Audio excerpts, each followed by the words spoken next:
Welcome back to the Talking Hedge. I'm Josh Kincaid, capital markets analyst and host of your Cannabis Business Podcast. Today, we're going to talk about creating and developing a CBD product, but the FDA has to clarify the status of CBD first. On the line with us is Dan Kimmis of Good CBD Products. Hey, I'm your roaming CBD reporter. And like right now, I'm over by Pismo Beach in California reporting. I could use some of that sunshine right about now. The FDA could also kind of give us a little bit of a clarification. Looks like they're still unwilling to kind of define how and what CBD can be used in terms of edibles and beverages specifically. So the FDA regulates cannabis products under the Federal Food, Drug, and Cosmetic Act, which ultimately means that cannabis products marketed with a therapeutic claim, whether derived from hemp or otherwise, has to receive FDA approval. So until CBD products are fully regulated, there's no way of ensuring the efficacy for various purposes, ranging from anxiety or whatever claims. One of those companies that got a letter from the FDA was Curaleaf, based in California. And so that's kind of thrown a lot of fear into the market, if you will. And yet, just yesterday, my wife got this little vial, a topical or something, that had cannabis sativa on it, making claims about relaxation and otherwise. So it's not out for everybody. It's still an interesting play. If you think about it, the hundreds and thousands and tens of thousands of people who are selling product, right? And the FDA, and there's got to be a team of 2 or 6 or 29 looking at websites and looking at claims, but there's no way they can catch them all. So the fast operators, right, the people who are moving quick, it's very interesting because you'll see sites go up and down. You'll see all kinds of different things that range from people trying to do good work with a good product through people just trying to take your bread.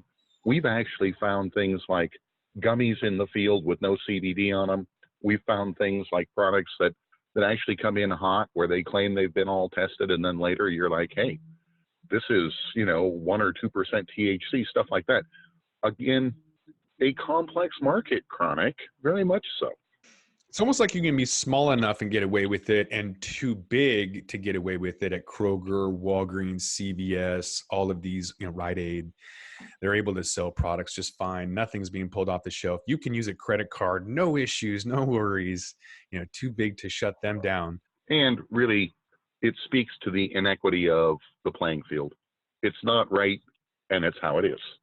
So even with the out regulatory approval or guidance, some companies are still creating and developing CBD products. So according to this Benzinga article, you should start with knowing the market. One of their key takeaways is to consider CBD product options to determine which ones to focus on and the best audiences for it. One of the top Google searches of 2018 was CBD gummy bears. So I think that kind of peaked out maybe third or fourth quarter 2018, but still ended up being the top search result. Hey, a recommendation for you, entrepreneur. You ready? Okay. How about instead of trying to develop your own product, just go license somebody else's that's already done, that's awesome, and put your brand on it. It's going to be a lot easier, Chronic. A lot easier.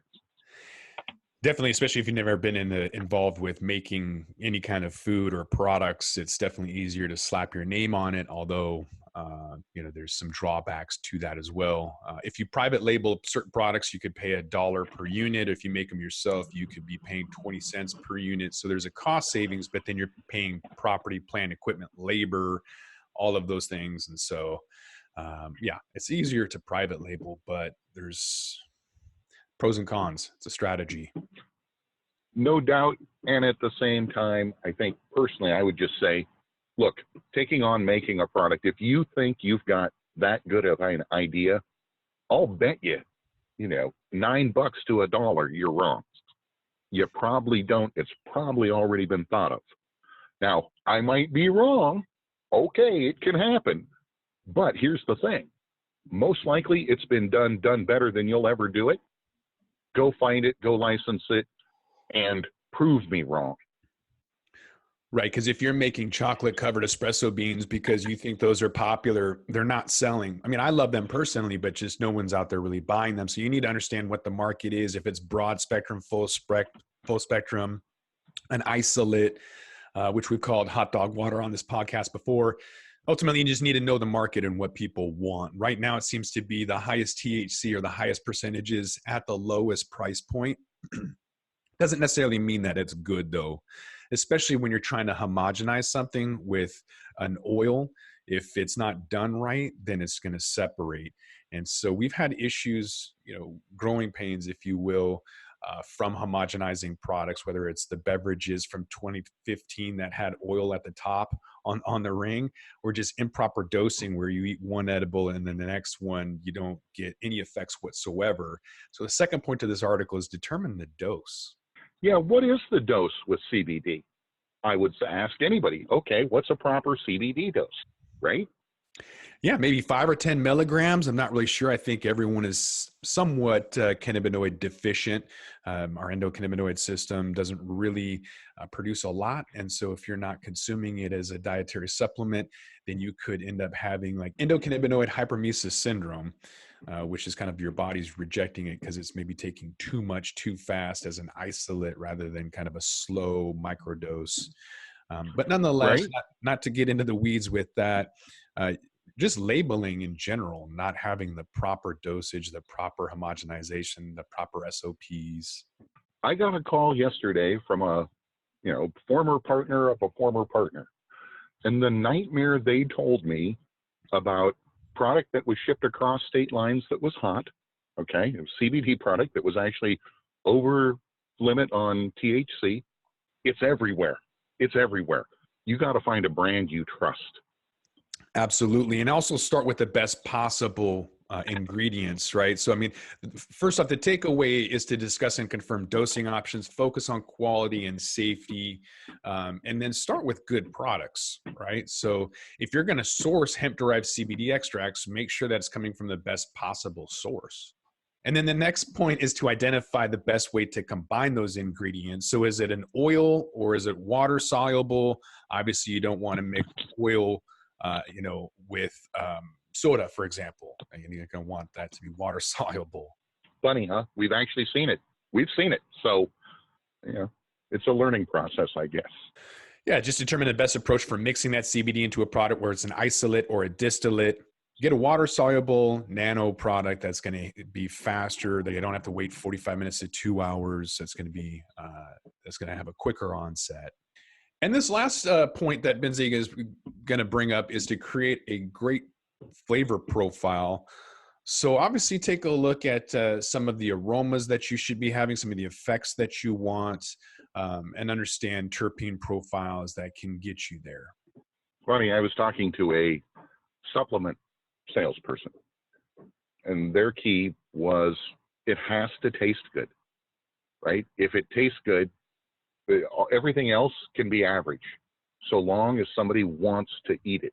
There's a lot of people that just want that effect. There's a desired effect people want, and they want to consume something that's going to get them there. And then there's other people, majority, I would say, that are looking for the flavor, right? Something very similar to what they already have, a chocolate flavored candy.